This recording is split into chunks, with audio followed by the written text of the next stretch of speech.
Hi, Alex. This is Caroline. Just wanted to let you know we are waiting on one board member or one EPOC member before we get started. Okay, sounds good. Thank you.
Thank you very much for bringing us salad. Or bringing us food. My pleasure. Thank you guys for doing this midday.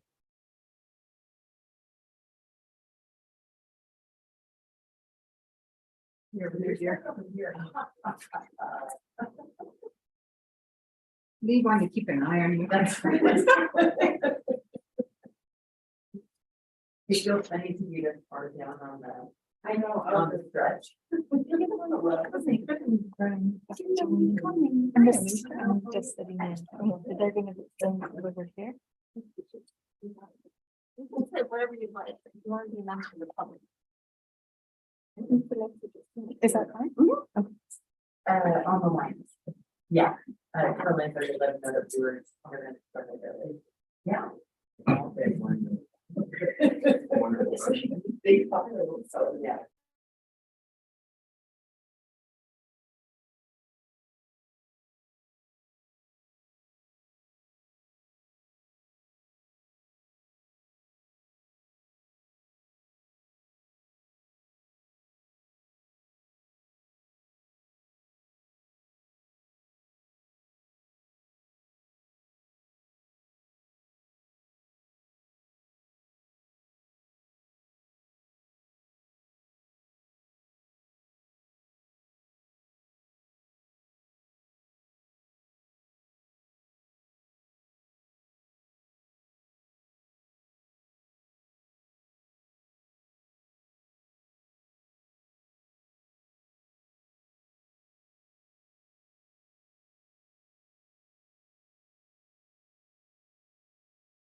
And we'll start with the roll call.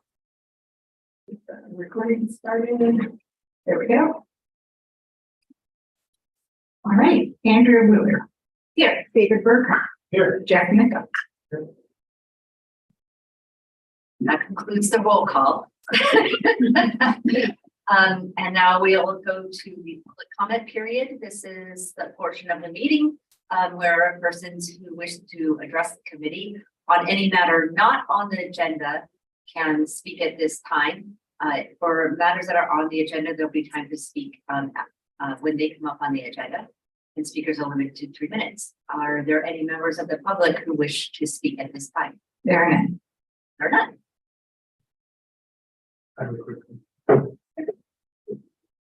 I think that's, Would you mind, please? oh yeah, I noticed that the always good to go to that. Sorry, you haven't put it on. Oh yeah. I know where it is. I know where it is. They probably, it's open tree. No question. You might want to pull that mic a little closer to you for future use. Thank you. Okay, and now we need to approve the minutes from November 16th, 2022. So did everyone get a chance to look at the minutes in the packet? Or did anyone have any questions or corrections to the minutes? Yep. Hearing none, then can we take the roll call vote? But if we could call for a motion, please. Oh, I'm sorry. Would someone make a motion to approve? Move to approve.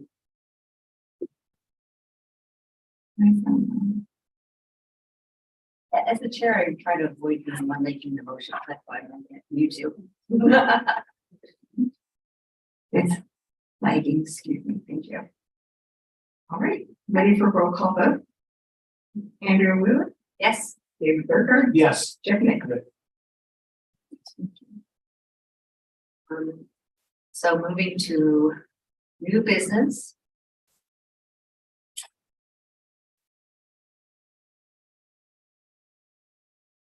The first item on the agenda is the election of committee officers. I think I was confused. I didn't realize this happened at this meeting. Is this typically when we do the election? Does anyone want to nominate or self-nominate themselves for a position of chair or vice chair? I'm happy to nominate myself for chair again. Can I nominate? Dave, would you be the vice chair? I can do that, yes. We need a second. Through the chair, we'll do one position at a time. Okay, And so we just need a nomination and then you can close nominations and if there are no others, then we can do it. And no second needed. oh. Beth, did you have any nominations? I can. But let's start with the vice chair. I nominate Dave Burkhardt for vice Sorry. chair. Excuse me again. Sure. We start with the chairperson. Do you want to nominate me? Oh boy. I'm nominating Andrea as our chair. Sorry, I had her, Andrea nominating herself, so it's fine.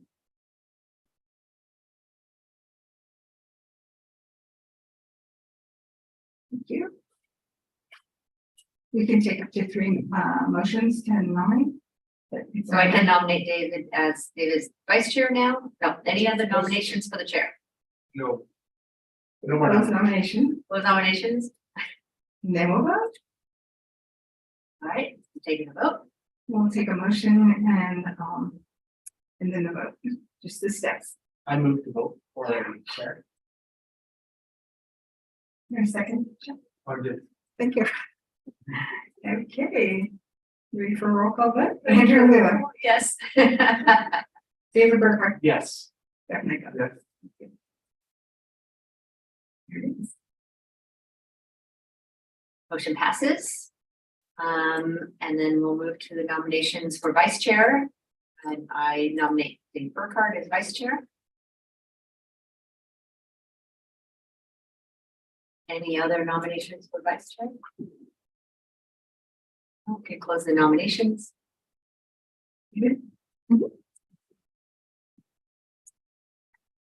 So we move to, we can make a motion to vote. Okay, Correct. I move that we vote for vice chairman. Second. Take the vote. Andrew Wheeler, Yes. David Burkhardt, Yes. Jeff Nichols. You know, I might make a suggestion that we consider doing the nominations and votes at the last meeting of the year so that they give someone who was elected now, where they have to take over as chair right now. That doesn't really work very well. I seem to remember this the last, when I got elected, I was very surprised that I kind of was suddenly in charge. So maybe in our third meeting, we consider talking about it at that point. Would that be allowed? Under the You could. bylaws? Through the chair, unless we need to take a look at the bylaws, And we could amend the bylaws at any time, but I believe that is actually spelled out in the bylaws, but I could be wrong. We might have like a casual discussion. So if there's someone who's going to be the chair, they know, and then. Because I did some back and forth with you within the last month to get ready for this. It was very helpful. So let's just keep it in mind. Pretty good. Did you just second your nomination for chair? Okay, okay, so the next item of business is the presentation of the annual audit report and the annual expenditure plan status.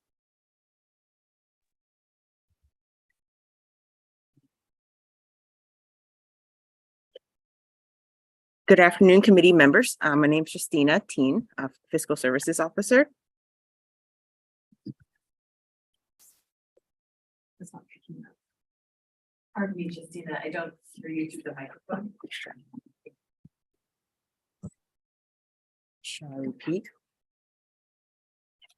Okay. So good afternoon, committee members. Happy New Year.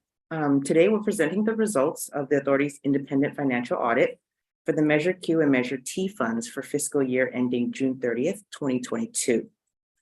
This fiscal year actually marks the first time that the committee will be reviewing expenditures from two funds, and will continue to do so until we exhaust all of Measure Q's balance. And as required by the expenditure plans, the role of the committee is to review the expenditures annually to ensure that they conform to the plan and submit an oversight report to the board. The financial audit report is one key component to assist with the review of these expenditures. And typical of any financial audit, the report consists of the independent auditor's report. They have the balance sheet, they have the statement of revenues, expenditures, and changes in fund balance, and the accompanying notes to denote any major variances or changes to policy. In the report of the audit, the balance sheet's on page 4, and it shows the available ending fund balance for each fund, Measure T and Measure Q. The statement of revenues and expenditures on page 5 details the revenues that were received, including any interest as well as reimbursement and grants that we leveraged against those projects. And here with me today remotely is a representative from our auditor's office, Alex Holm of Moss Levy and Hartsline. And Alex would briefly discuss the audit standards used, the approach taken, and present the audit results. And with that, I'm gonna actually just add him to line. He's actually online right now. Yep. Thanks. All right. Good morning, everyone. Can you guys hear me? Yes. Perfect. So we gave the Measure Q and Measure T and actually the authority overall unmodified clean opinion. In terms of pretty much the approach was the same as prior years. We looked at all the processes of the authority, including in these funds. We looked at 25 disbursements, and then we also looked at other high risk disbursement areas. Like we would look at credit card transactions. We picked a sample of 25 credit card transactions and make sure they're proper. We also looked at, cash, checks that came in for, like leases and everything like that, receipts coming in. We looked at payroll, 25 payroll transactions. In terms of more, we looked at, in terms of the fixed assets, we looked at any kind of additions that came in. We took a sample of 25 additions to make sure they were proper. And then we looked at essentially looking at any kind of repair and we looked a sample of 25 repair and maintenance transactions to make sure, all the capital items were properly, were capitalized, or any repair and maintenance was properly put in repair and maintenance. And in terms of what was new this year, in terms of the audit report or the financial statements in general, one of the big changes that the government accounting standards implemented was how leases were pretty much presented. So in terms of what Measure T had, in terms of those, they only had one lease that was pretty much considered a definition of a lease. And if you see on the balance sheet, there's a lease receivable for about 240,000, and then kind of an offset of in deferred inflows of leases for 279. And that difference there is mainly the amount that they prepaid, that the leasee prepaid. So then another big change for the year, or probably big significant difference for the year, was that, you know, the stock market and pretty much the whole financial market did not do well at the end of June 30, 2022. And one of the things we have to do is show the value of essentially the cash in the county. And the way the county investments, cash in county works is all the cities and pretty much the county and pools all their money together in this investment pool, and they invest in, you know, pretty much bonds, T-bills, and everything like that. And then, of course, at June 30, the value and the market was not great. So then pretty much we had to make an adjustment to kind of offset it to like, or at least show the at least the funds portion of what that market loss is at as of June 30. You didn't lose the cash, but it's just more like we have to show the value of what the cash technically is as of June 30. Everything else, there was no findings. Everything looked pretty clean. Justina and staff did a fantastic job. Makes my life easy. They're really well organized. Other than that, do you guys have any questions for me regarding the audit or the audit process in general? I have a question, Alex. First of all, this is Dave Burkhardt. I'm a committee member. I guess it's for a question for you as well, Justina. When they take samples, who determines what those samples are? We do. The auditors do. We kind of randomly select. Pretty much, we get the listings of all the expenditures for the year, or the kind of checks written for the year, and then we kind of randomly pick 25. Okay, and then so do you actually have a list of what you call the high risk transactions? Pretty much it's anything like credit cards, employee reimbursements, and I believe that's pretty much it. It's credit cards and employee reimbursements, kind of like things that doesn't go through the normal disbursements kind of process, kind of, you know, like, or little kind of, I don't know what's the best way to put it. It's kind of like an off branch of it. Like, but the credit cards is kind of, it still follows the disbursements kind of process, but then there's still individual transactions within that, like it's his credit card statement and then branches off. So we make sure all these kind of, at least we test those. At least we want to test those because it is pretty high risk, because that's a lot of, as you may know in the news, that's probably one of the big kind of government agency like high risk areas, because when you see stuff in the news, there's a lot of it's credit cards. So what you're saying is high risk is where you have greater possibility of shenanigans, right? Is that correct? Okay. All right. Thanks, Alex. Jeff, do you have any questions? I don't. I have some specific questions. Give me 1 second to pull up this report. Okay, on page 2 at the bottom, there's a paragraph that says management has omitted the management's discussion and analysis that accounting principles generally accepted in the United States required to be presented to supplement the basic financial statement. Can you explain what that means? The management discussion analysis is kind of like if you look at the main authorities audit, it's kind of, you're looking at it's management's pretty much, they write up pretty much a summary of the year and pretty much like what happened and then kind of what the future holds. And it's pretty much optional in terms of how audits, like on an audit report, you have it or not. It makes no bearing on the results of the audit. Even though sorry, Alex, just to kind of add on to that, it's almost like an executive summary of the report. Yeah. We do have our management discussion analysis in our overall audit. And what happens is the committee is getting just the Measure Q and Measure T funds. So we kind of pulled the financials out into the separate report. Okay, And therefore it wasn't, we didn't want to repeat the management discussion analysis that applies to all the other funds that we have as well. And that's why it's missing from this specific report, but we actually do produce a management discussion analysis in our agency-wide. okay, Yeah. that makes. On page 10, there's a statement that says.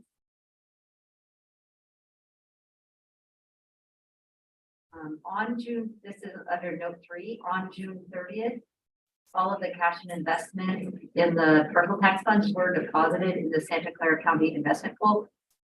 And you just explained some of that, but is that something new, or is that just like clarifying that that's where it is?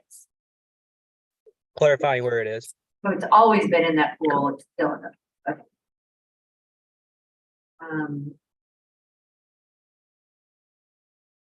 Also on page 10 under note 4, inter-fund transactions.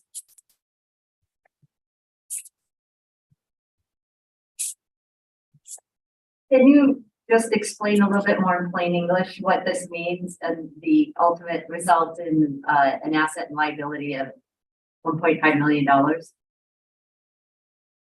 Alex, I can take take on the question first as context and background, and if you can throw in all the auditor language if he Okay. likes. Yeah. So in our normal course of business, our checking account sits with District 1 fund, which is another fund that the agency holds.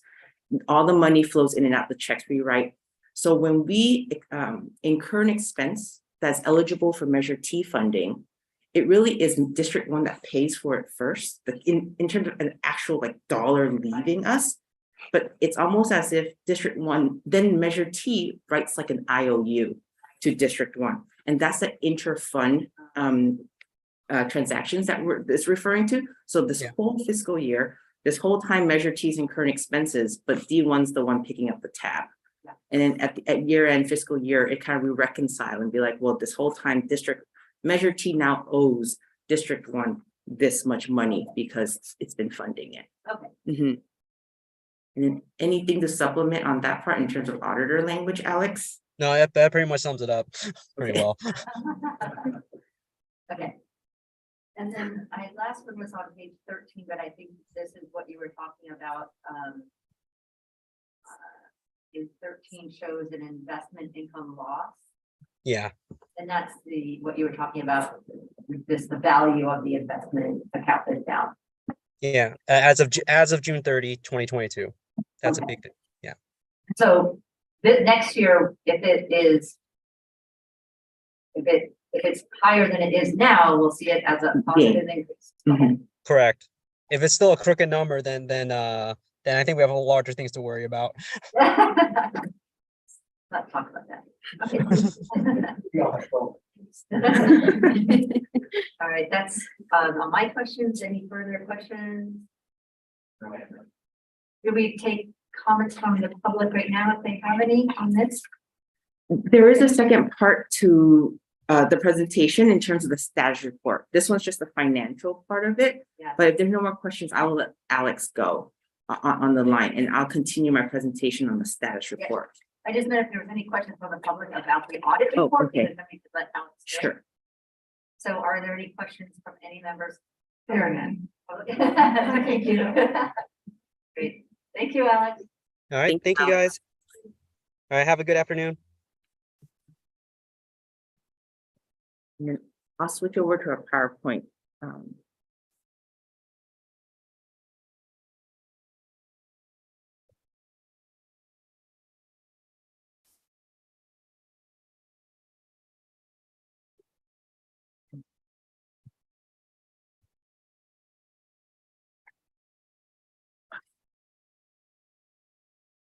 Okay, so continuing on December 8th of 2022, the board received the annual expenditure plan status report for the fiscal year 21-22.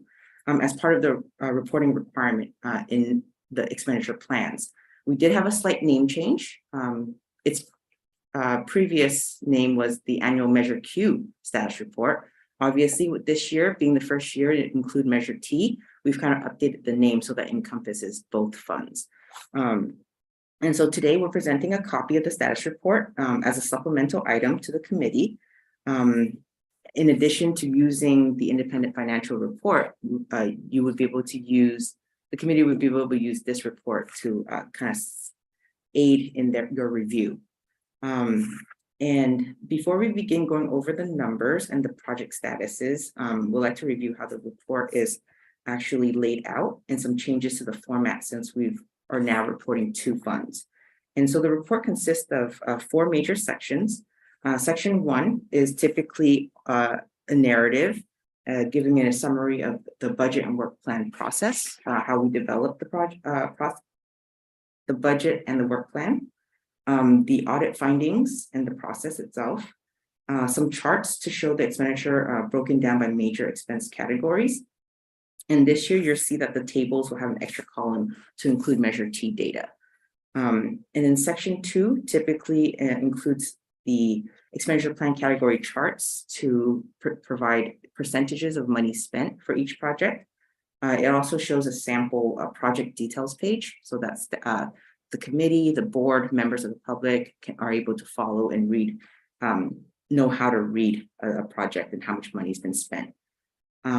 Similarly, on each project details page, the overview table now shows, includes if it used Measure T funds, it now shows that the amount used, and the breakdown is also an additional column where besides just the Measure Q, there's a Measure T column that shows that as well. And then in section 3, it's more detailed information about the urban grant program, how much we've distributed, as well as the balance remaining on any of the open grants.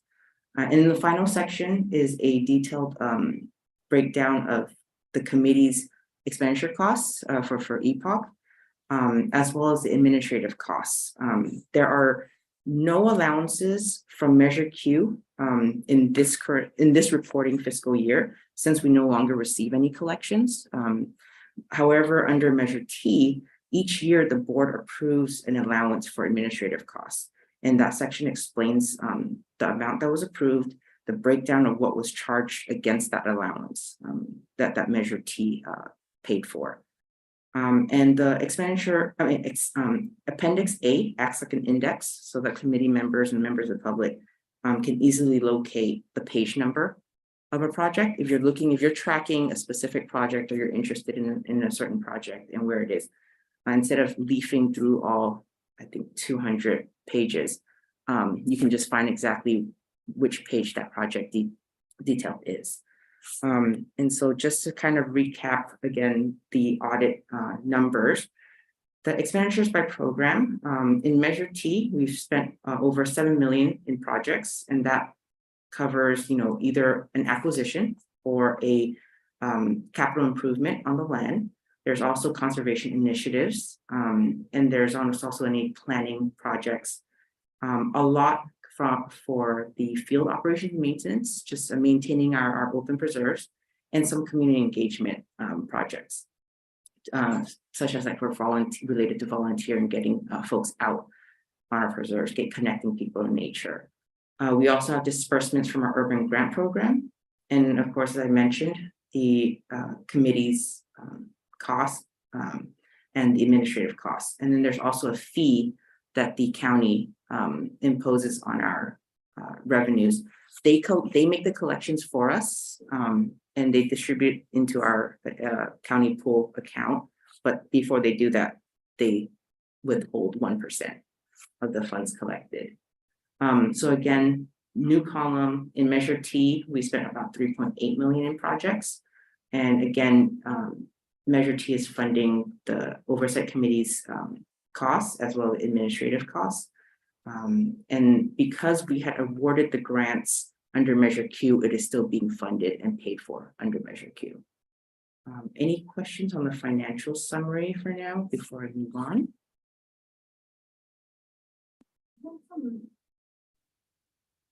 I have some questions, but I think I'd just rather wait. Okay, sure. But I don't know. Okay.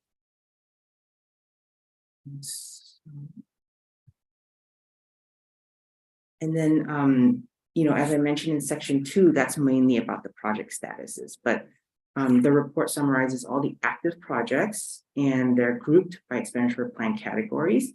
And to give the committee a sense of the number of projects that staff was working on and tracking, it was 60 projects and 30 urban grant program grants that we awarded in the fiscal year. So that was total of 90. Of the 60 projects, 7 were completed on or before the fiscal year ended. And so that's kind of like a little bit of statistics here. Primarily, you can see the number in terms of those 60 projects, the breakdown, well, total of 90, sorry. EPC, just to kind of give a summary, EPC 1 mainly focuses on acquisitions and conservation initiatives. EPC 2 is about, restoring watersheds, restoration projects, for example. EPC 3 is one of our biggest category, and that's the maintaining our preserve, new capital improvement projects, community engagement, environmental education, it falls all within that category. And then the last category, EPC 4, that's our urban grant program right there. So those are the 30 projects that we're tracking. So that's the breakdown. As you can see, we have a lot going on in EPC 3, because just the maintenance of different preserves alone count for more about half of that. And then we do have a few capital improvement projects going on. In terms of the number of projects by status, there are some ongoing projects such as preserve maintenance. That's always continuing. There's no actually completion date to maintaining our preserve. So that also kind of falls under that ongoing status. As I mentioned, we completed 7 projects. There were a few projects, what we considered ahead of schedule is basically it wasn't on our work plan, but it got added on during the year and we started on it. Off the top of my head, the projects that I can recall that were ahead of schedule was because we received grant money for it. And so because of deadlines and certain kind of project timeline restrictions as well as when to spend the money for the grant, we have to kind of move ahead and work on those, even though they weren't on our work plan. They kind of just fell into our laps because we got outside funding. Justina, and then when that sort of funding comes in kind of out of the blue, what's the process of which projects are going to get it, how it's going to be distributed? Well, typically when the grant funding comes in, it's not just like a general grant funding, it's basically for a specific project. It would have been where perhaps the Fish and Wildlife wants like a restoration of a pond. And then the thing is, we're like, hey, we have a pond on this preserve that was, could use some, TLC, some care. And then we would apply for the grant, have a project scope that, talks about it. And if, we get awarded that grant, it would go toward that project. It wouldn't just be to anything that's just sitting around, if that helps. It would be very specific to a project. And then in terms of the last statistics, that's mainly about just the money. So obviously acquisitions can be costly. So while there are 18 projects that are related to EPC 1, they took up about 2/3 of the expenditures, if that makes sense, between the relationship between those two graphs. And those are just a few kind of a summary. But other than that, that's a high level recap of the status report. But I can try my best to answer any questions about the report.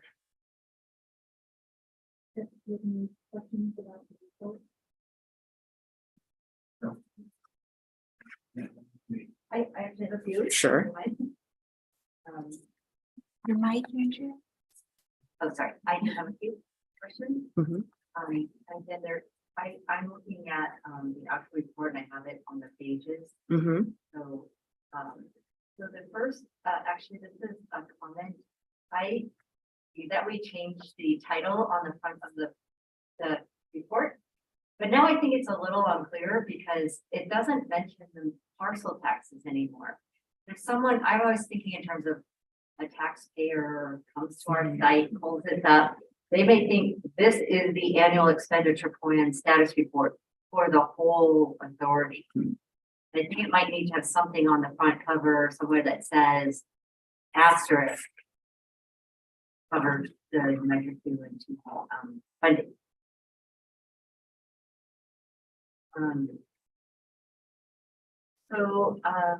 On page, is there any way to pull up the actual report? So we could be able to look at what I'm asking Okay. questions about.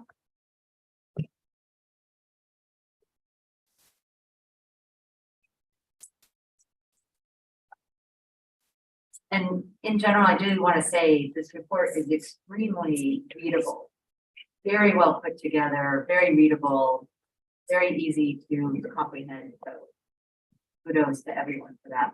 Thank you. Great pictures. Great picture. That one I will contribute to staff. We've got great photographers. That wasn't me. That's for sure. Oh, wait, right? No, because it's, I don't think it's in the packet. Remember? You Oh, sent us a yes. link. Yeah. yeah. No, I could go to our website too. Oh, that works.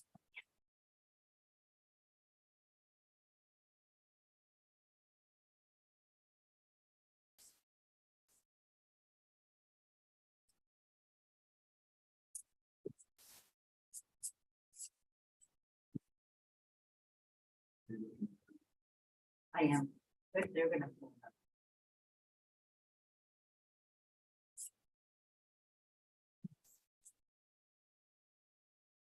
Okay. Okay, so on page 8.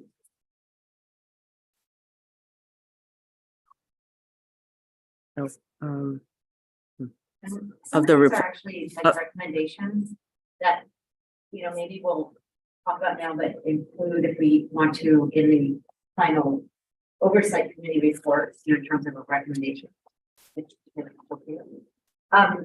So table 1 and table 2 shows this high level revenues and expenditures. And I just would recommend or request that this be shown, at least with the previous year's numbers. Because it's hard to tell. Like, for example, Measure T, $8 million this year. Like, I would like to know what was last year. Now, Measure T is not so relative, but like this year, but next year, I think it's going to start being relevant. If we saw a big increase or decrease, that would be something that I think you would want to be able to see in the report. And then any kind of significant change, I'd like to see an explanation of it. And to me, significant is like more than 10%. So like, if we made more than 10%, but we received less than 10%, I'd like to really see that in the status report to understand why. Is it a trend? Is this going to be continuing forward, or is this a one-time thing? And it actually, the same thing, there's some place where like I might not have noted it. Oh, I think it's on page 10 where we talk about budgets. Yeah, 10 and 11, we talk about budgets. And if something is like really different than what the actually expected was going to be, to make note of it. Do we have do we ever have like a budgeted revenues? Do we have a budget for revenues or no? We do. Yeah, so it'd be nice to see like, what was the budgeted revenue? And then what was the actual? Mhm. And then was it different? Also, was it different than last year? Sure. And then the same thing, you do have the budgets and the actuals and the expenditures. And I would just say anytime it's different by a significant amount, I'd like to see an explanation of it. So on page 11, the payroll was, you know, was lower by like pretty significant amount of money. So like, and outside services. So like, why did that happen? Because again, I think it's important that we see, was it a one-time thing, was something unusual that happened, or was it a trend that we're gonna need to take into account like forward?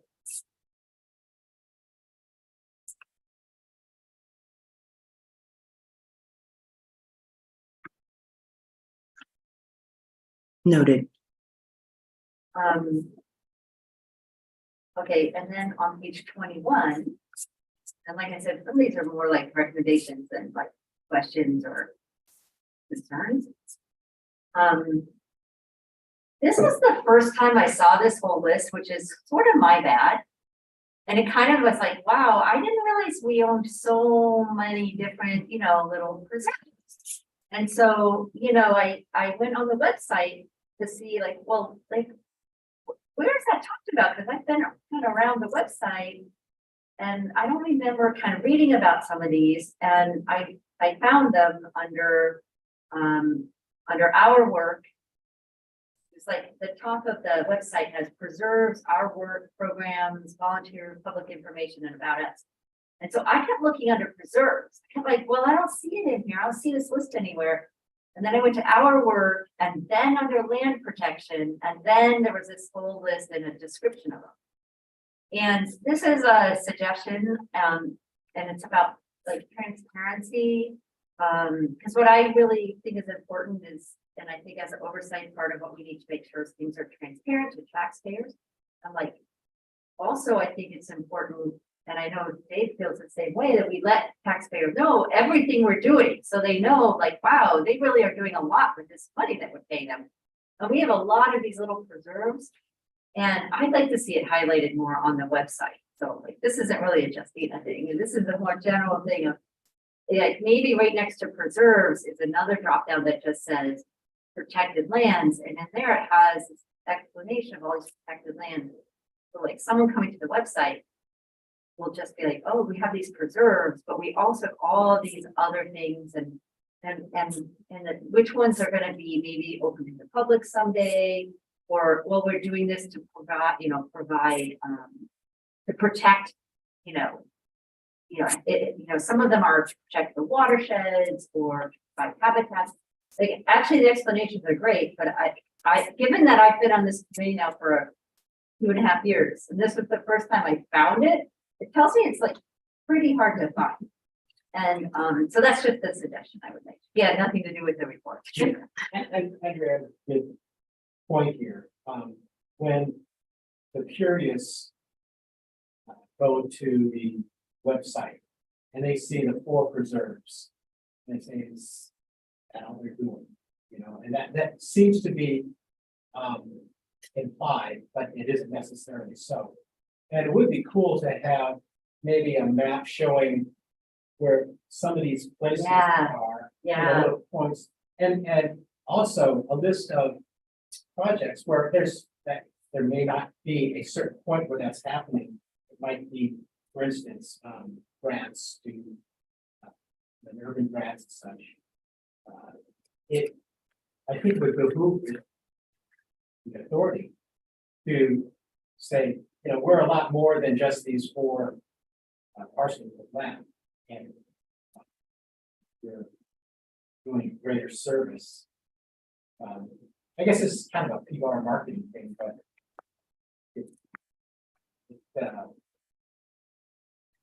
maybe when you're within the authority or a staff member, you take for granted, don't realize, what's the public perception of the authority's scope, and it's pretty impressive. When you see this list here, that makes it even more clear. And hiding it, just subcategory. Oh, there it is. You know, in the report, I think, like I said, a lot of this is not really the report, more the website, but in the report, it might be nice to have a map up front. You know, like that map, or, you know, where the updated one is, and also though, like David said, like it, like even have like little dots that like, here's where an urban grant took place, especially if it's place-based. Because it will really show like how, like, if we just look at the protected lands, there's a lot of white space. But if you start putting where we have urban grants, you know, you start realizing, wow, you really do provide a lot to a lot more people. So like the report, I think this is necessary, this is fine, and the map might be nice, but on the website, it'd be really nice to see more of that. I think called out. And I do think it's more than just PR. I think it's transparency to taxpayers of where their money's going, and it just happens to be something good. Let's show them the good stuff. Okay, so oh, on page 31, which is the start of this, I think it's just the start of this type of this section of it. I did want to say, I don't think I've said this explicitly in previous years, but these pages are fantastic. They're really, really readable. All the information that you need is there, you know, very clear. It's really well done. So really appreciate that. Thank you. One suggestion I had, and this is something that we brought up before, just the whole idea of the budget and where did we end up on the budget. And it would be nice to have an idea of that. And so a suggestion I might have to think about, so I don't know how hard it would be, is for those projects that are completed to maybe have a budgeted number along with the final actuals. I think would make sense to do it for things that are in process, right? Because you don't really know where you're going to end up. And I do understand that sometimes the budget actually changes as you go along because you reassess. So I'm not quite sure how it would work, but just to think about it, because I think that's always a concern is, you know, we did this great thing and we spent this much money, but did we spend twice as much as we had intended to? And if that's a trend too, like every single project goes over budget, it'd be kind of nice to have an idea of that in this report. So maybe just think about that for completed projects. I think are the only ones that make sense. But it'd be nice too if it said, we started with a budget of this, and then at this point we had to re-budget because of this, and this was the new budget, and then we budgeted for this, and this, and here's what our final actual was, because that at least shows that there was reasons for the change in the budget and the change in the expenses, versus just you get to the end and you go, oh, well, we spent 50% more than we had intended. So again, it's more about transparency, because I know you guys do it internally because that's what we look at in our transaction reviews, but it might be nice to have it in the report.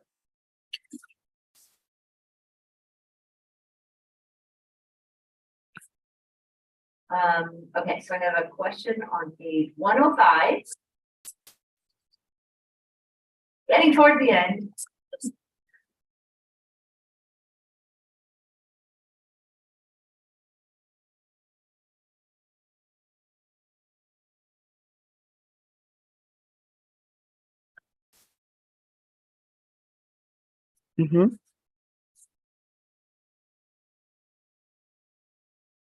Right, yeah, 105. Hard to scroll because somehow the pages are just a little too big for the screen.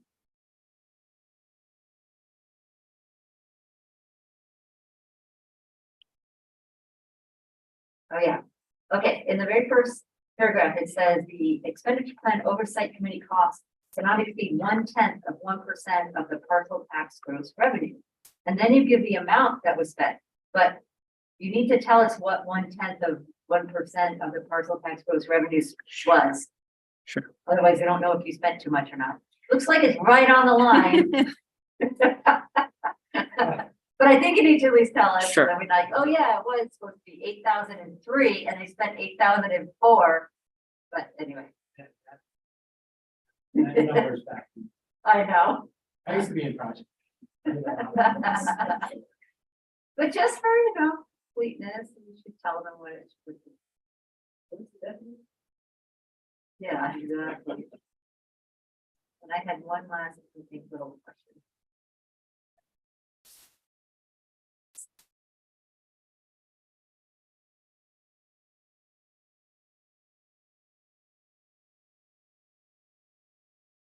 Oh, I'm sorry.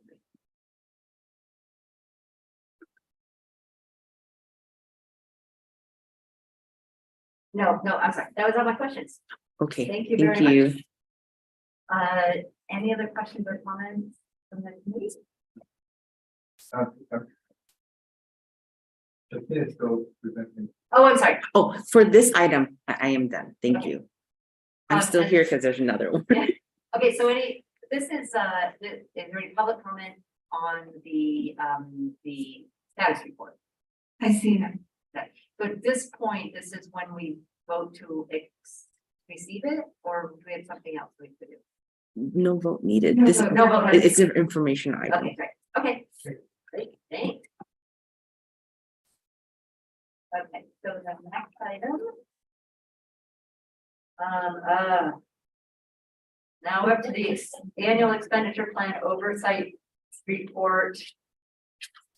Act.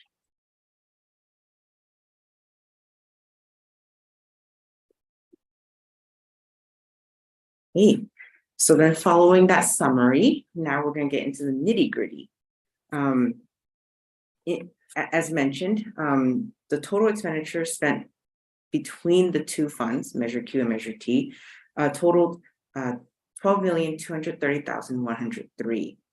And presented in the list in the packet is a list of transactions that total $12,213,836.81, or more than 99% of our financial records. And for this exercise, staff recommends that EPOC, the Expenditure Plan Oversight Committee selects up to 12 transactions to review, and the sample is to be split as follows. 3 expenditures related to the land purchase or acquisition, 3 expenditures related to open space land improvements, 3 expenditures related to the maintenance and operations of our preserves, and then 3 unique project expenditures of over $1,000, and that were previously tested in prior reviews. Kind of just to give a summary why, 100% of the total expenditure spent and why you're not reviewing it is because my process is I exported all the transactions from our accounting system. Anything that falls into the acquisition related, I pulled that out. Anything related to the capital improvements, I pulled that out. Anything related to the maintenance and operations of our preserve, I pulled that out. Everything else, if it's under 1,000, I extracted. I did not include in this report. Anything over 1,000, I did include in this report. And that's why you end up getting more than 99%, but you didn't get quite 100% of all the accounting records. So that's my process of providing this information for full transparency there. I further broke it down into, we've got the payroll and benefits expenditures, then we also got the hard costs expenditures. The payroll and benefit expenditures, if the committee elects to select that would be reviewing time cards. And then the project expenditures, it's what the committee is familiar with, is you would end up, seeing invoices, receipts, bills, any type of disbursement supporting documentations related to the projects. The breakdown of that 12-ish million, about 3 million were to payroll and benefits, and then the 9 million were project expenditures. And so that's the breakdown. Just to kind of give you a sense of, remember that less than 1,000 that I talked about that I didn't include, just so the committee is aware, the sum of those transactions were $16,266.03. So that's what 16,000 is what you're not seeing, just to kind of give you a sense. But other than, yes. Is the project costs that we saw in the report include, payroll and, Yes, yes, it did. So if we look at a O&M cost for a preserve, you know, you're saying that is it either or, we look at either the, payroll or, other expenditure? That was my understanding, because that would be the one transaction line that the committee would be looking at. The one transaction. So the one payroll transaction for that project. Everything lumped together into one transaction. All the payroll lumped into one. No, because we process payroll 26 times per individual, so it's not lumped together. Not in our accounting system. They get entered in line by line. You know, I might be confused. It doesn't seem like something we talked about before. It's always been part of this process. So in the past, I've always included payroll, but in the past sample audit reviews of committee have done, they've always been interested in reviewing the hard costs. Okay. So again, it's the information is there, but it's whether the committee elects to choose a payroll related expense. So if we pick the project, Mhm. we would then decide, do we want to look at the payroll type expenses, or do we want to look at all the other costs? Correct. Okay, Or could we look at both? or could we look at both? I don't. It seems I like- I mean, For O&M for a preserve.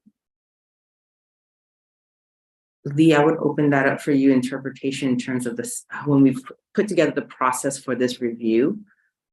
What did we have in mind? Okay, I mean, it's just curious, because Mhm. like you said, in the past, we've only looked at. The hard costs, yeah. And, but the payroll is significant as well. I think I don't think we could do it. I don't think it'd be a good idea to choose to do both this year, since this would be the first time. We don't really know how, we haven't evaluated payroll data before. But what it might make sense is for some of the transactions this year, to choose to look at the payroll data instead of the hard costs, if we want to start looking at payroll data. Yeah, I agree. I would like to know how these costs, labor costs, people costs, all the lot. On time cards, I'm sure there's people would charge against a certain project. Mhm. So what about the G&A costs? Are they allocated to projects, or are they just on a sustaining line? You know, Derek gets, you know, he doesn't charge every single project, right? Or is he, you know, the upper management is. So we do have what you would refer to like a GNA project, we call it Project Zero, it's just internal administrative. So it would depend on if he's actually working on a specific project. If we take Derek's example, if he really was working on a specific project, he would charge his type of project. Any type of managerial, if he has some, you know, staff one-on-one time or something, that would be charged to the admin line, and it wouldn't get charged to a project. Does that help? Yes. Did I answer? Yeah, Okay. you know, that is, you know, some organizations. We might have, you know, their G&A costs. Health. This job has so much labor involved. So much. Then G&A gets, you know, there's a percentage. Yeah, So it doesn't work that. way. correct. It does not. We currently do not do it that way. G&A. General and administrative in accounting. I don't know if. Yeah, it's, you know, the top guys, that's their salary. I thought it was good advice. Yeah, Derek dishes those out too, so. Okay, so let's keep that in mind as we pick our Mhm. transactions, that maybe we should pick at least a couple. and that'd be interesting. Yeah, because we would probably give them to that. Okay, So if we were kind of on the payroll side, starting on page 2 of that document, on the lower left-hand corner is kind of the category. There's an acquisition labor. I'm wondering if it's easier if I pull up on the screen. Is that yeah. good? Okay, let me.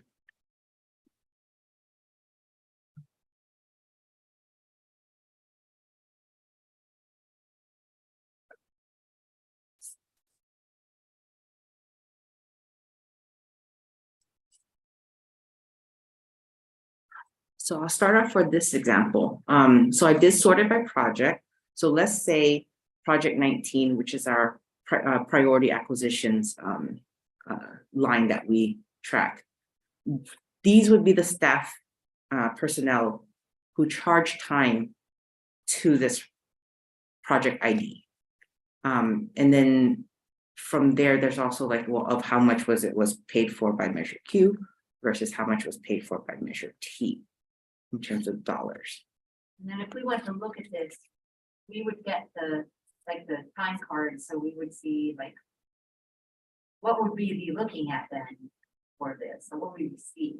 So quite frankly, like if it was in my role, I look for reasonableness. Are these staff members, like, are they the people who are appropriate for working on this project? It's not like for acquisitions, a field staff would be, like a field seasonal would be charging time to this project code. And that would be my primary evaluation of the project expenses.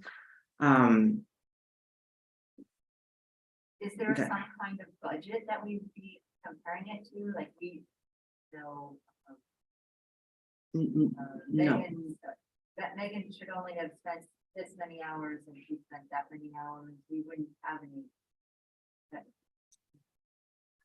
no, we do not budget in time in that sense. Is there any more deep task detail? The project? In some of the newer projects, yes, because we've been slowly kind of learning. For example, let's just say a capital improvement project, there might be a design phase, there might be a construction phase. Within the time cards, besides the project 19, there would be a breakdown of tasks, like some staff would be working on the design, some people might be working on the grant application for that project, some might be working on managing the construction process, helping, like for me, if I help with the contract for that construction contract, I would charge time to it. It would have a breakdown of the subtask.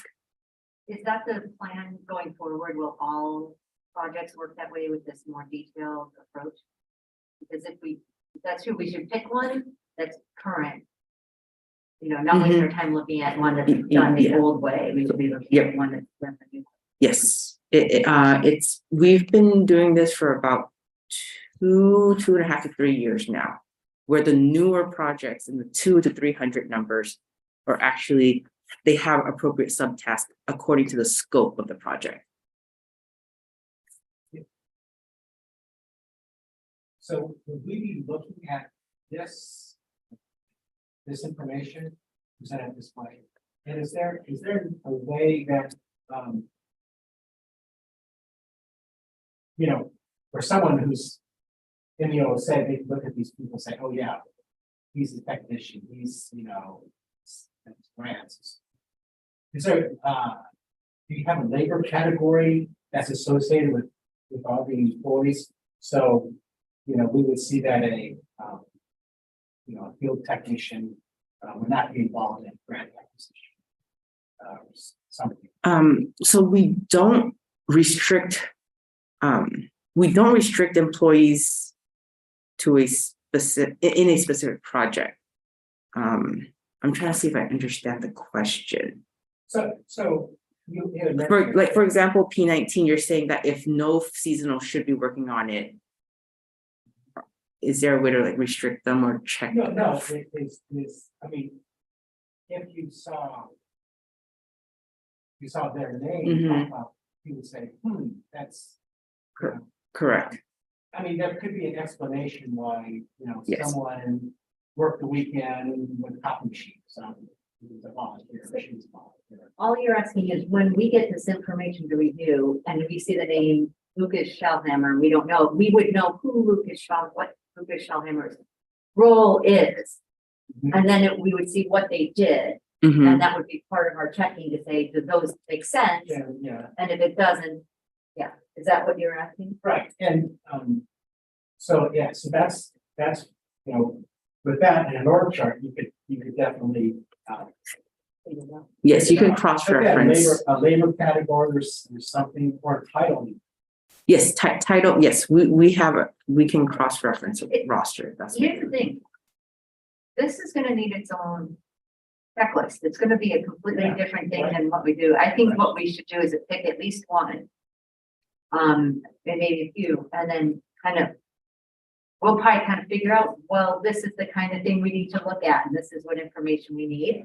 And then we might not be completely perfect this year, but like then next year we'll get better at it. I think that's a good approach. I think, and, you know, that's, one thing that we haven't looked at. That all my 1.5 years of being there, but, that, you know, we'd be coming up with a process, and we'd be developing the process as well as staff. Including staff. But this would be I think it'd be an interesting look at, another look at projects. That's all. That's good. So through the chair, maybe a clarifying question on my end. Last year, there was a discussion about maybe how to go about sampling and getting a good flavor for how the money is being spent. And I think there was some discussion about selecting a project, for example, and looking at one project in depth versus 12 random samples across the entire agency's expenses of Measure Q and Measure T. This is a little bit of a hybrid, if I'm putting this together properly. And is what you're thinking about now, maybe, see if I can verbalize this correctly, labor expenses for a particular project. So as opposed to what you'll find in the transaction samples, I think, and Justine will have to correct me if I'm wrong, is various line items for payroll expenses. But are you thinking instead of in this thousands of transaction lists, finding a couple of payroll samples, maybe asking for all the payroll for a particular project? Because you're right, it's a different set of data we would need to figure out together how to provide you the right information so it makes sense. Like everybody's assigned a department, so at the very least, if you take this example, P19, you'd be able to tell their field staff, planning staff, like, does this seem reasonable? And then it probably is more of a conversation about who is Lucas Shellhammer, and I can't wait for him to listen to this recording. Oh, planning manager. Okay, that makes sense. Probably involved in these strategic acquisitions because there's a planning component when we take on new property. You know, Linda Kwong, who is she? How does she factor in? Oh, real property program manager. Great, that all makes sense. So it probably, yeah, more of a conversation in the review, which is great, but we probably want to work on a different approach so you have the right information. I'm kind of wondering if, this is a little bit of since it's a new thing, and since it's by project, it's kind of more encompassing than the line item. So maybe it makes sense to like take one project and look at the payroll aspect of it as like 4 out of the 12 tasks. And then maybe still continue to take like 8 tasks to look at on a task level, because we do get a lot of information from that. But I think you're right that we've been doing it long enough. We don't need to be maybe looking at 12. So maybe this is a way, and then next time we'd say maybe we'll break it up a little bit differently depending on how valuable it is. What do you guys think about that? We're a party of 3. We get to decide. I'm wondering what you know, it would be an exercise. But,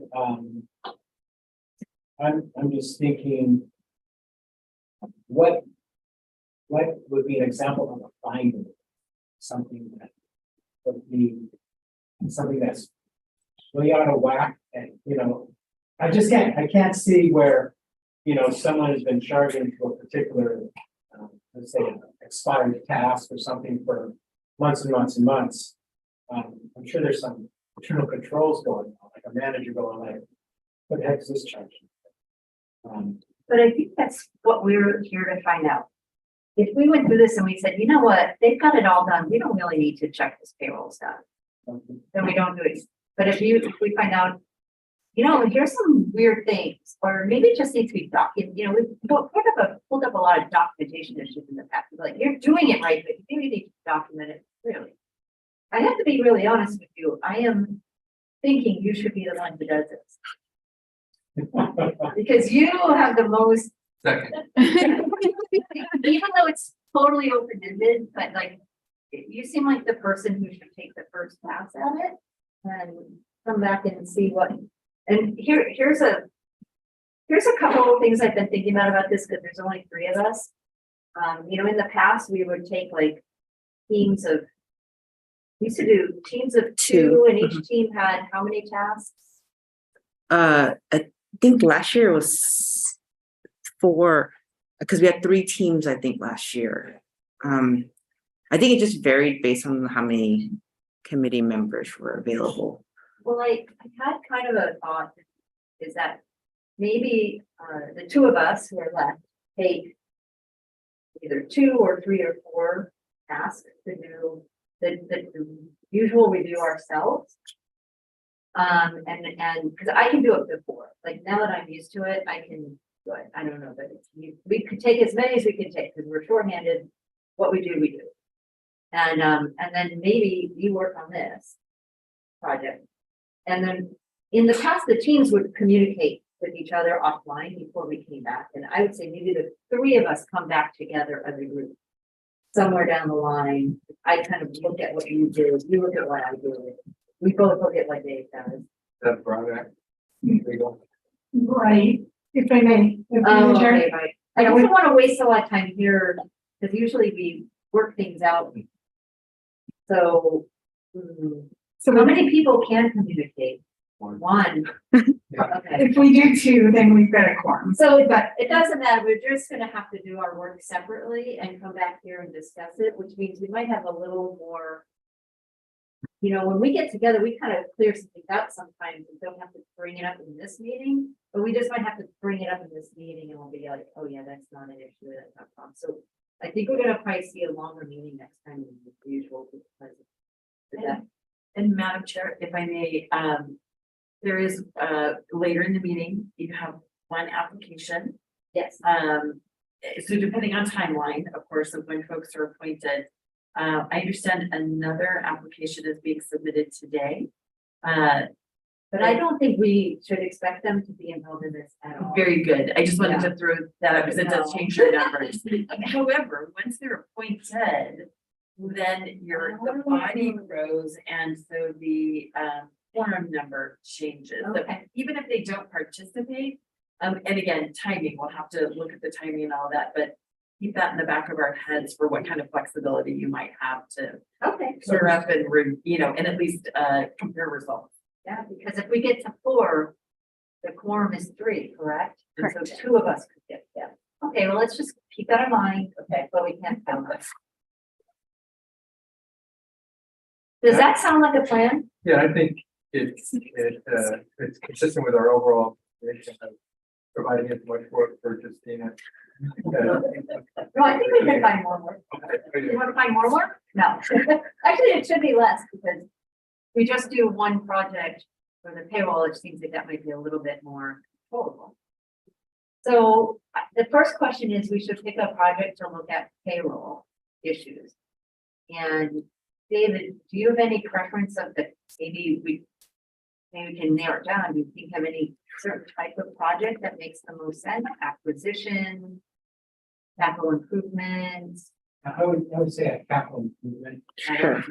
maybe because that involves more staff than an acquisition. Our O&M project involved incredible amount of staff. The, The operations and maintenance of a Yeah. preserve. What you pick, what do you prefer? A bigger one. Yeah, as far as, a lot of staff members involved, My list doesn't really have it listed that way. I don't know if you have a feeling off the top of your head of a good one. and then this information, I could get an Excel format or PDF. format. Yes, it would be in Excel. It's a pivot table of the raw data. I guess. Don't ask me to make pivot tables. because I love that. Sure. To kind of get a sense, are you looking at value based, like the project that spent the most in dollars or the number of people involved? Number of people? And, if you don't have, I don't know. That will help me. Get an overall look at the type of people working on it. And I can do a sorting, with numbers. I bet number 28. So 28 is our Coyote Ridge Open Space Preserve Public Access Planning. So that actually is a capital improvement project, just to give some context. And plus, it's a very relevant project considering that we're working in construction right now and subject to open next spring, And it No. doesn't have the most number of people, this but spring. 251 has more, but it was only $23,000. I feel like 28 is a good combination of capital improvement, lots of people, lots of money. Let's do that. And.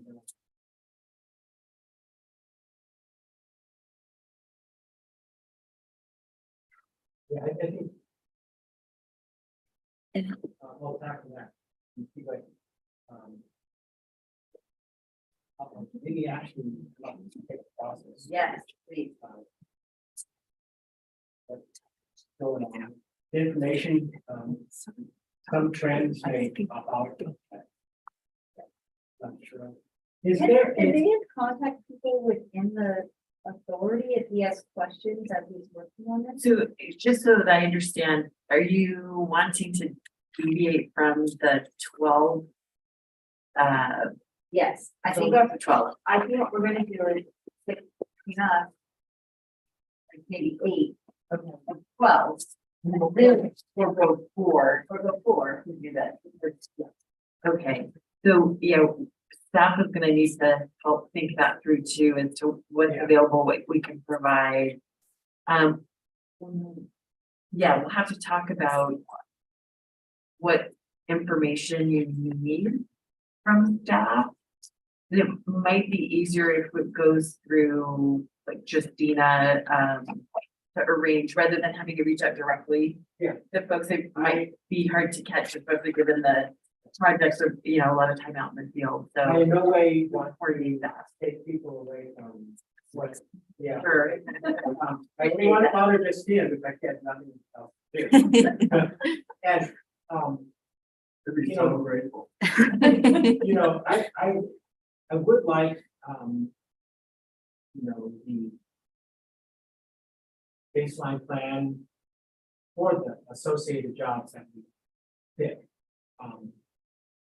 I don't know if that's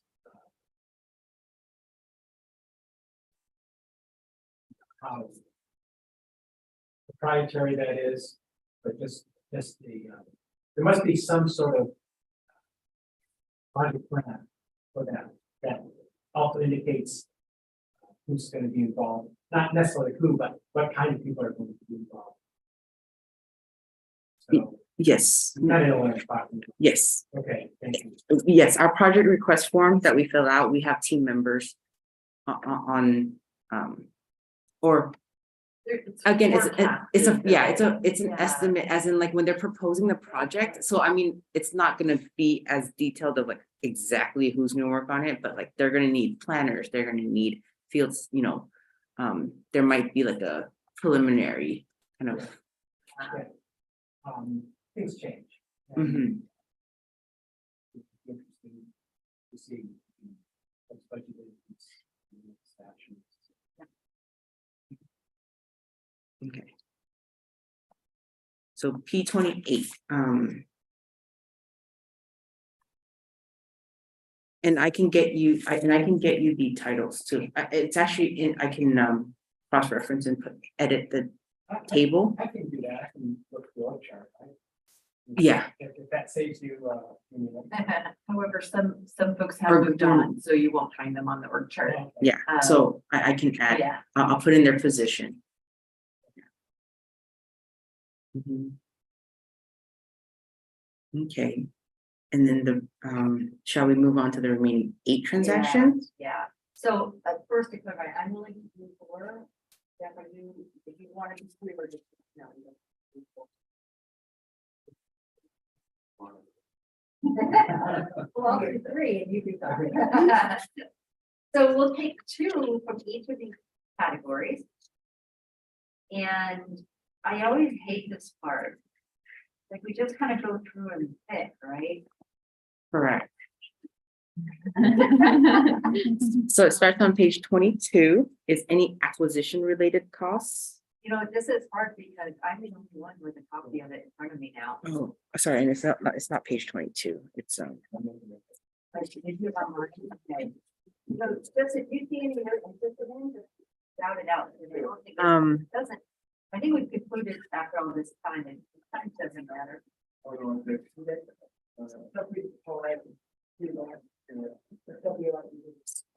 so if you would like to select the transaction from acquisition, it starts on page 21.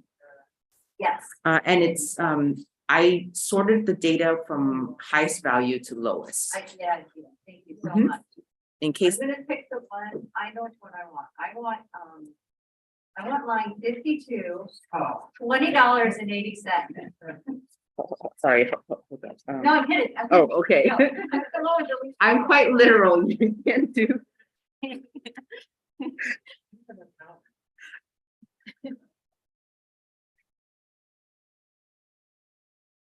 I see a couple different line items for things like Tilton and Ocean Queen.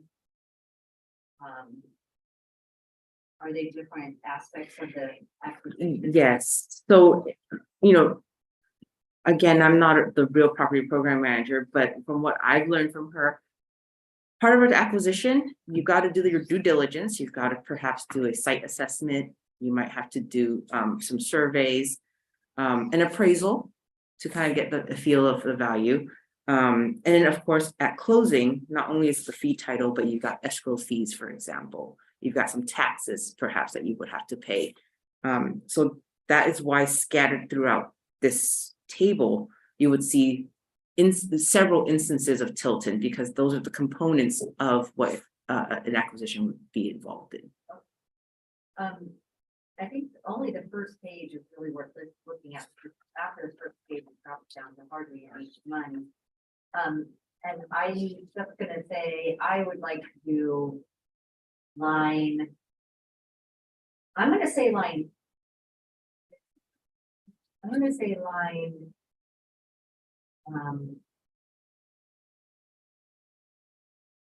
I want to do one of these courses I don't know anything about.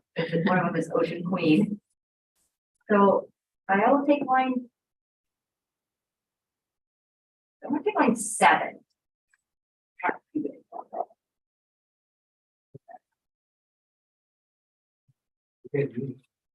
Steph, do you want to pick one out of acquisitions? Have one each from acquisitions. Where you see, okay, But I would say just look at this page because it's already down to $1,000. One of the ones that has a good amount of cost, and I think line 7. I want to look at that.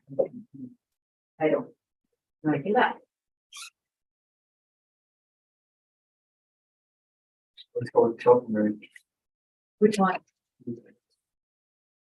Ooh, Okay. that's a good one. Where it actually. Okay, so Mhm. that acquisition taken care of. Now we can go to the next category, CIP, and start on page 25. 5.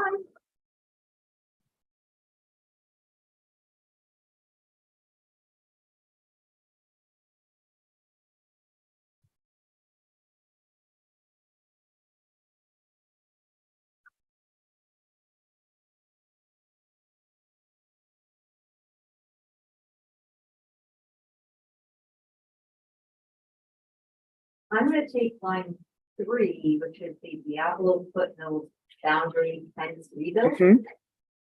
For 136, 610.95. Feel like I'm Yeah. at, what's that game show? Price is right.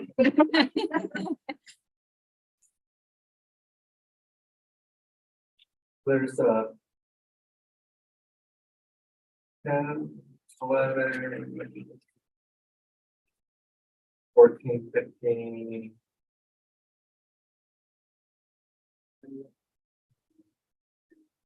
16. Oh, I see, those are just components of the project design.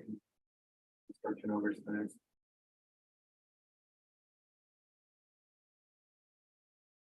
What's FLD stand for? Oh, so there's different, okay, yeah, Blair Ranch.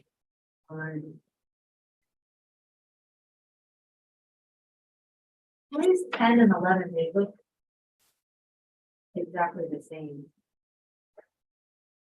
Except that one was in February and one was in March. So it would have been a monthly invoice, for example. Oh, got it.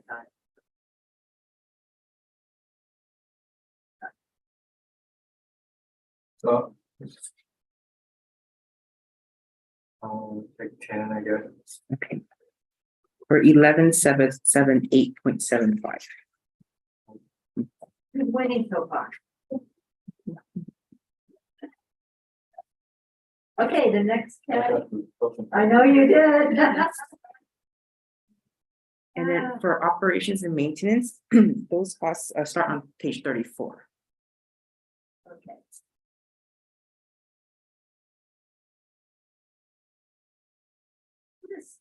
Can you tell us what COVA, FCIN, CVAL, RCAN? Can you tell us what those mean? Sure. COVA, those are parcels in Coyote, North Coyote Valley area that we manage but are not owned by us. It's owned by some partners. Okay. SVIS is Sierra Vista, one of our preserves that we do open to the public. CVAL is Coyote Valley. Arcan is Rancho Cañada del Oro. DFU is Diablo Foothills. So there are shorthand acronyms for each of our preserves.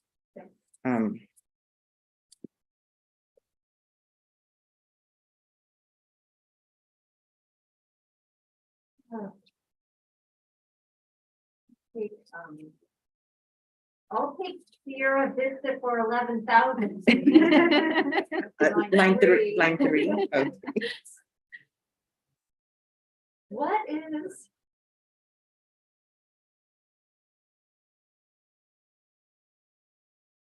Uh, 16. 16 for $4,432.27. That's correct. Line, okay. And then, So we're at 6 transactions now. yep, so we need 2 from Mhm. the miscellaneous over 1,000. is that Correct. right? Yes. Way down.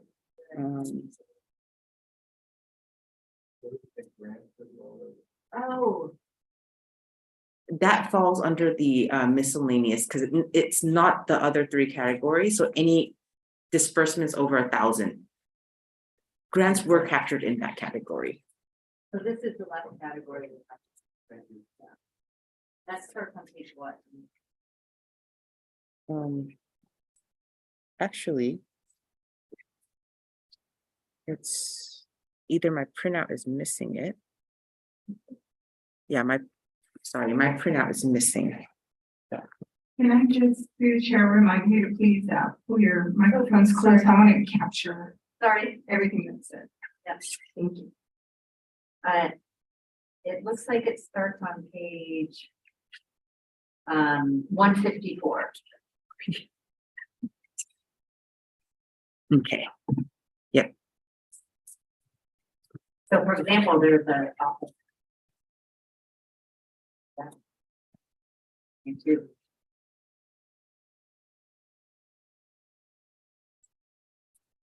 I didn't want to look at, we haven't probably looked at that one before.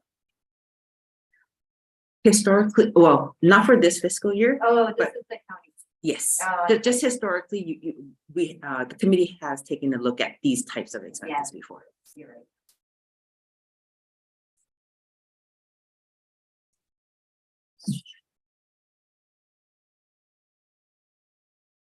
Why, for example, is line 10, a master plan not part of?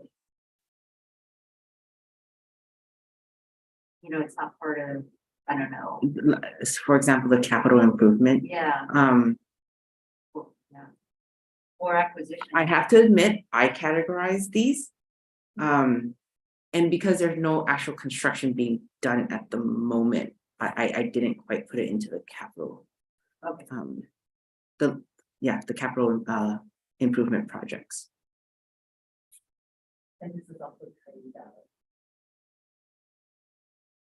Oh, okay, yeah. It's CV But camp, still, this is CV Yeah, camp. Sorry, yeah, that's it. Oh, But it like, that will eventually be a capital improvement plan. Or what will it? It's No, whatever, it's not. it's whatever No. comes out of it, Yeah. what we intend to Right, do. right, And then those become individual projects. right, right. Okay, I am.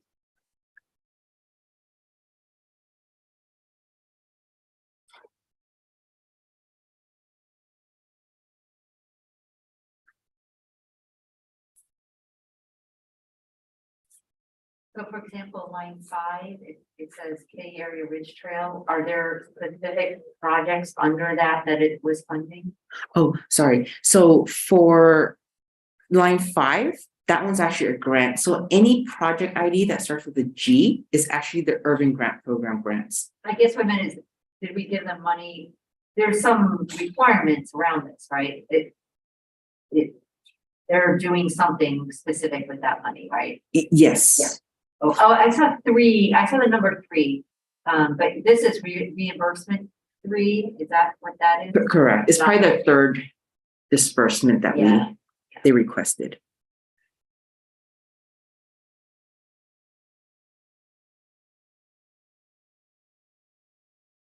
Line 4, For 4. so 59,244.58. Microphone. No hand signals.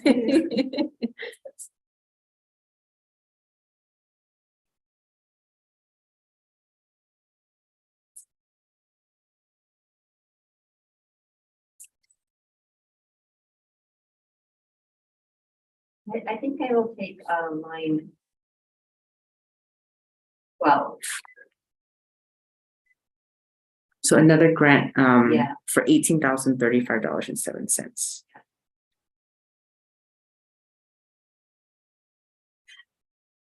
Okay.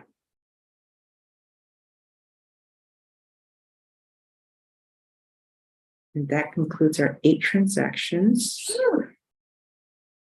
And then P28 for the Coyote Ridge Public Access, the payroll related to that.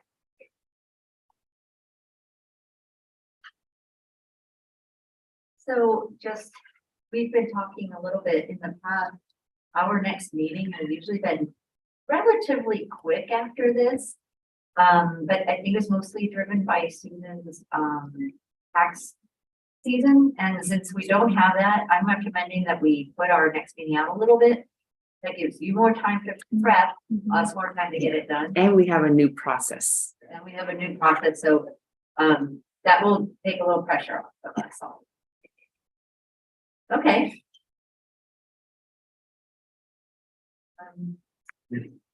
In that case, that does conclude my presentation for this item.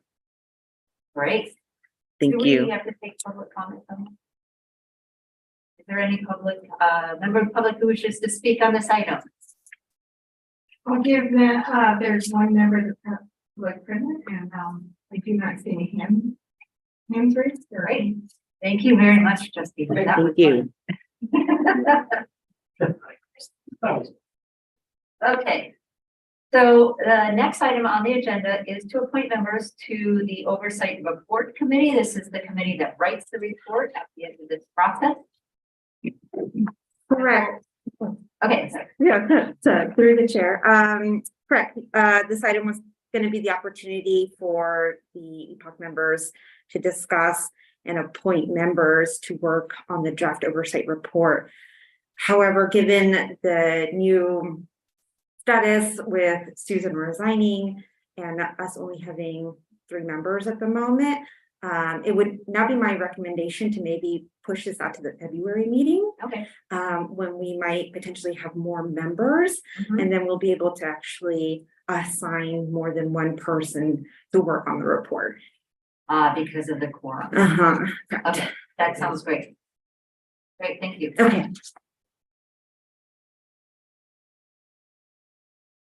And then the last item is the informational announcement of committee member terms and distribution of roster.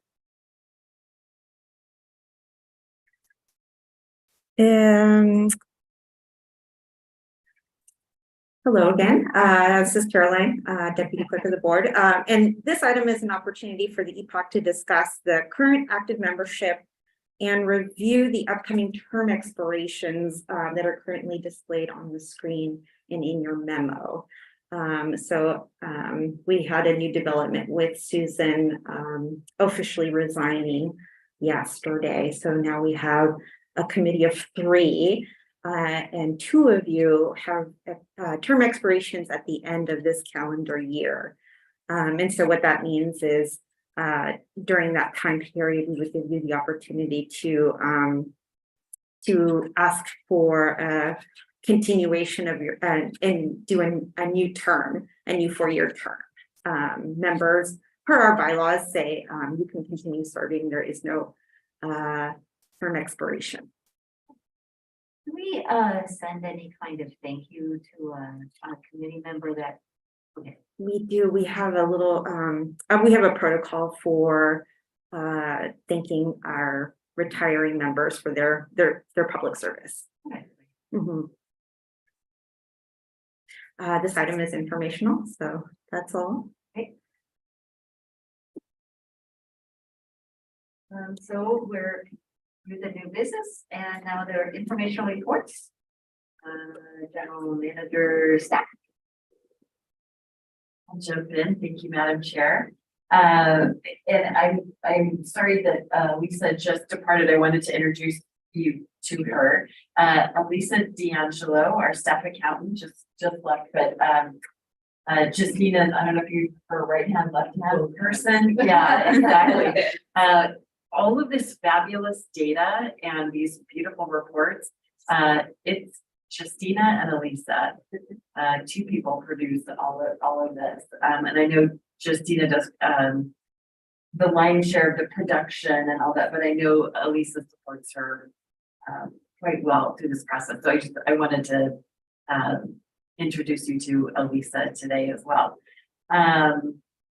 Let's see, and so while we're on staff, I also wanted to announce that this will be Kelly Guerra's last EPOC meeting with us, as she is going to be entering retirement beginning February 3rd. Yeah. You have no. I know it's hard to retire at 25. Not everyone can do it, but Kelly's gonna. We are, so Kelly, I got it wrong last time. 10 years? 11. I'll get there. I first I said 8. That was a mistake. So can you hang around another month or 2? I will probably get it right. Sure. 11 years with the authority, various roles, worked her way up to clerk of the board. So happy to have had you here all this time, Kelly. And I wanted to let the committee know today that this will be their last meeting with you. Thank you. Thanks, Kelly. Thank you. Yeah. And that is all I have today. I might suggest though that we hang out after the meeting for a few minutes and talk about your next meeting date, maybe while the three of you are here with calendars, we can target the right interval to meet again. Yeah, that's a good idea. Thank you. Is there any report from any of the members of the committee? Do we want to talk about, That's the next agenda item. so no, none of this. Okay, and now there's a report from the application review committee. It's you two. Thanks. We did have one applicant who Jeff and I interviewed. She's seen more than qualified. She's got background as controller. She's been a financial manager. So she's comfortable around numbers. She's enthusiastic. She's very familiar with real estate property. She's an avid hiker, and she said she's a climber as well. So she's got a lot of things going, a lot of interests that are in line with the role and of OSA. So Jeff and I have written a letter of recommendation forwarded to Kelly, presumably to the board. And we expect her to be approved. So I'm actually very looking forward to that. If I may, through the chair, she's logged on to the meeting, so Oh, she's here. she's here. Oh, Hope you didn't get scared off by any of this. hi, Rafa. This is Dave Burkhardt. Jeff, who you spoke with, is here, and Andrew who's the chairman. So, and we have OSA staff members here. So we're very glad that you're here, and I'm looking forward to working with you. So, and did you say that there's another applicant?